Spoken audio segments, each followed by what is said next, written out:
തള്ളലിനപ്പുറം ഒന്നുമില്ല. ഇപ്പൊ കേരളത്തിൽ വിള്ളൽ മാത്രമേ നടക്കുന്നുള്ളൂ. തള്ളലിനപ്പുറമുള്ള വിള്ളലല്ലാതെ ഒരു ചുക്കും കേരളം നടക്കുന്നില്ല. ഒരു ചുക്കും നടക്കുന്നില്ല. ഇവിടുത്തെ ജനത അംഗീകാരം കൊടുക്കുന്നത് ഒരു സംശയമില്ല. ഉപതെരഞ്ഞെടുപ്പിന്റെ കാര്യം തന്നെയാണ് പറയുന്നത്. ഈ നാട്ടിൽ ജനങ്ങൾക്ക് കൊടുത്ത വാക്ക്, ആ വാക്ക് കൃത്യമായി പാലിച്ച് ഞങ്ങൾ അറിയിക്കുക, ജനങ്ങളോട് മാർക്കിട്ടോടാൻ പറയുകയാണ്. ശ്രീ അരുൺകുമാർ, ഇവിടുത്തെ മർമ്മപ്രധാനമായ വിഷയം ഇത് പിണറായി വിജയന്റെ ഭരണത്തിനുള്ള മാർക്കായി 4 വർഷം പൂർത്തീകരിച്ചല്ലോ, പ്രോഗ്രസ് റിപ്പോർട്ട് പുറത്തിറക്കിയല്ലോ, അതിനുള്ള ജനങ്ങളുടെ വിലയിരുത്തലായി നിങ്ങൾ കാണുമോ? ഞങ്ങളുടെ സർക്കാരിന്റെ ഹിതപരിശോധന നടത്തുകയാണ്, ഇത് ജനങ്ങളുടെ മാർക്കായി ഞങ്ങൾ കാണുമേ എന്ന് പറഞ്ഞ് തെരഞ്ഞെടുപ്പിന് നേരിടാനുള്ള ചങ്കൂറ്റം ഉണ്ടോ എന്ന ചോദ്യമാണ് നേരത്തെ ഒരു റൗണ്ടിൽ ചോദിക്കാൻ ശ്രമിച്ചത്. അതിനുള്ള സ്പെസിഫിക് ആയിട്ടുള്ള ഉത്തരം നമുക്ക് ആവശ്യമുണ്ട്.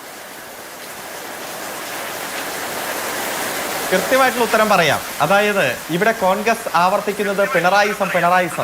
പി.വി. അൻവർ ഉന്നയിക്കുന്നത് പിണറായിസം. ഈ കേരളത്തിലെ മുഴുവൻ ആളുകളെയും വീടിന്റെ ഉടമസ്ഥന്മാരാക്കി മാറ്റുന്ന ലൈഫ് പദ്ധതി നടപ്പാക്കുന്നത് പിണറായിസമാണെങ്കിൽ നിങ്ങൾ അങ്ങനെ വിളിച്ചോ. എല്ലാവർക്കും ഭൂമി കൊടുക്കുന്ന പട്ടയ വിതരണം നടത്തുന്നു 3.5 ലക്ഷം സംരംഭങ്ങൾ ആരംഭിച്ചുകൊണ്ട് എല്ലാവർക്കും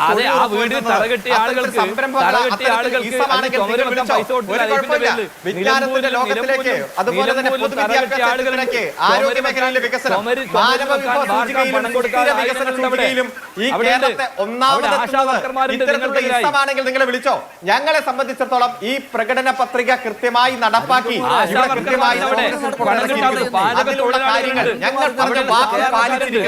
ആ വാക്ക് പാലിച്ച ഗവൺമെന്റിന് ഈ ഗവൺമെന്റ് അംഗീകാരം കൊടുക്കും. ഇവിടുത്തെ ജനത അംഗീകാരം കൊടുക്കുന്നത് ഒരു സംശയമില്ല. അതെ, ഉപതെരഞ്ഞെടുപ്പിന്റെ കാര്യം തന്നെയാണ് പറയുന്നത്.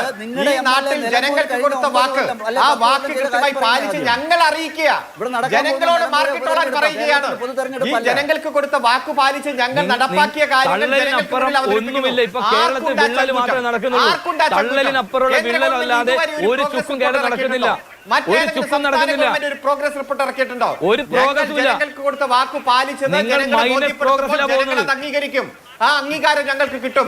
അതുകൊണ്ട് തന്നെയാണ് ഈ തെരഞ്ഞെടുപ്പിൽ ഞങ്ങൾ വിജയിച്ച് മുന്നേറുമെന്ന് ആത്മവിശ്വാസത്തോടെ ഞങ്ങൾ പറയുന്നത്. കാരണം അത്രയ്ക്കകം ജനങ്ങൾക്ക് കൊടുത്ത വാക്ക് പാലിക്കാൻ കഴിഞ്ഞ ഗവൺമെന്റ് ആണ്. വലിയ ബുദ്ധിമുട്ടുകൾ ഉണ്ടായില്ലോ, സാമ്പത്തിക ഈ ഉരുൾപൊട്ടൽ ഉണ്ടാക്കിയ ആ ചൂരൽമലയിലും മുണ്ടക്കയിലും മരിച്ചവരുടെ ശവശരീരം ഏറ്റവും കൂടുതൽ അടിഞ്ഞത് ഈ മണ്ഡലത്തിൽ വന്ന. പക്ഷെ നയാ പൈസ ആ ചൂരൽമലയിലെ മുണ്ടക്കയുടെ പേരിൽ തരാത്ത ആ ഗവൺമെന്റിന്റെ പ്രതീതി വന്നിരുന്നു പറയാണ്. ഞങ്ങൾ